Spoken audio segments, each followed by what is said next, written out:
வீடியோக்குள்ள போறதுக்கு முன்னாடி சேனலை சப்ஸ்கிரைப் பண்ணுங்க. மறக்காம பக்கத்துல இருக்கிற பெல் பட்டனை பிரஸ் பண்ணுங்க. வாங்க வீடியோக்குள்ள போகலாம்.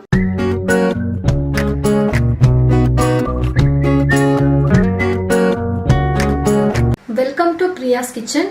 இப்போ நாம பிரெட் தோசை எப்படி செய்யறதுன்னு பார்க்கலாம். தோசை மாவு இல்லாம இன்ஸ்டன்ட்டா எப்படி தோசை பண்றதுன்னு பார்க்கலாம்.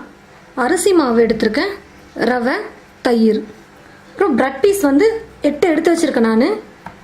ஃபர்ஸ்ட் நம்ம இந்த பிரெட்ல சைட்லலாம் இருக்கு இல்லையா, அதெல்லாத்தையும் நம்ம கட் பண்ணி எடுத்துடலாம்.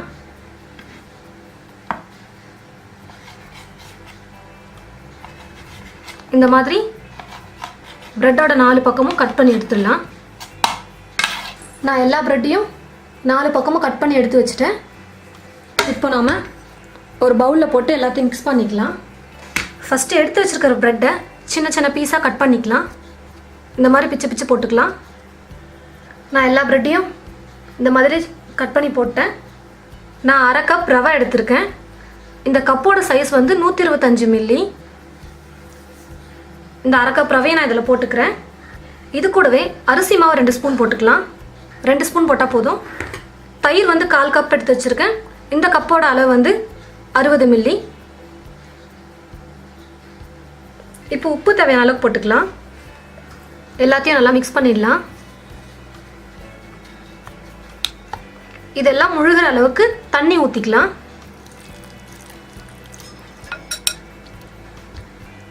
ஏன்னா ரவை எல்லாம் நல்லா ஊறணும், அதுக்காக தான். நல்லா இப்படி அழுத்தி விட்டுருங்க. ஒரு 20லிருந்து 30 நிமிஷம் நல்லா ஊறட்டும். நல்லா 1/2 அன் ஹவர் நான் நல்லா ஊற வச்சுட்டேன். இப்போ நம்ம இதை மிக்சியில் போட்டு தோசைக்கு எப்படி நம்ம மாவு அரைப்போமோ அந்த மாதிரி அரைச்சிக்கலாம். நான் மிக்சியிலேயே நான் ஊற வச்சுருந்த ப்ரெட்டை நல்லா தோசை மாவு மாதிரி அரைச்சிக்கிட்டேன். பாருங்கள், பார்க்க அப்படியே தோசை மாவு மாதிரியே இருக்குது பாருங்கள்.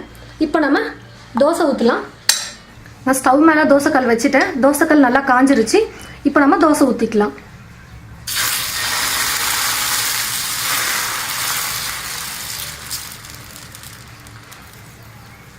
கொஞ்சமாக எண்ணெய் போட்டுக்கலாம் மேலே. இப்போ தோசையை திருப்பி போட்டுக்கலாம்.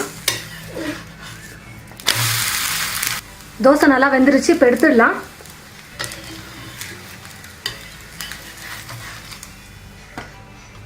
பாருங்க, பிரெட் தோசை எவ்வளோ சூப்பராக வந்திருக்குன்னு. நம்ம ரொம்ப ஈஸியாக இன்ஸ்டண்ட்டாக செய்யக்கூடிய தோசை தான் இது.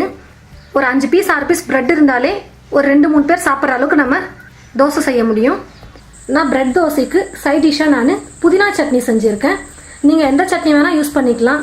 எந்த சட்னியோட தொட்டு சாப்பிட்டாலுமே நல்லாயிருக்கும். தேங்காய் சட்னி, கார சட்னி, வேர்க்கடலை சட்னி எல்லாத்துக்குமே நல்லாயிருக்கும். நான் இதுக்கு இப்போ சைட் டிஷ்ஷாக புதினா சட்னி ரெடி பண்ணியிருக்கேன். கண்டிப்பாக இதை வீட்டில் ட்ரை பண்ணி பாருங்கள். ட்ரை பண்ணி பார்த்துட்டு எப்படி இருக்குன்னு கமெண்ட்டில் சொல்லுங்கள். மற்றவங்களும் பார்க்கணும்னு நினச்சிங்கன்னா ஷேர் பண்ணுங்கள். மறக்காமல் பிரியாஸ் கிச்சன் சேனலை சப்ஸ்கிரைப் பண்ணுங்கள். தேங்க்யூ.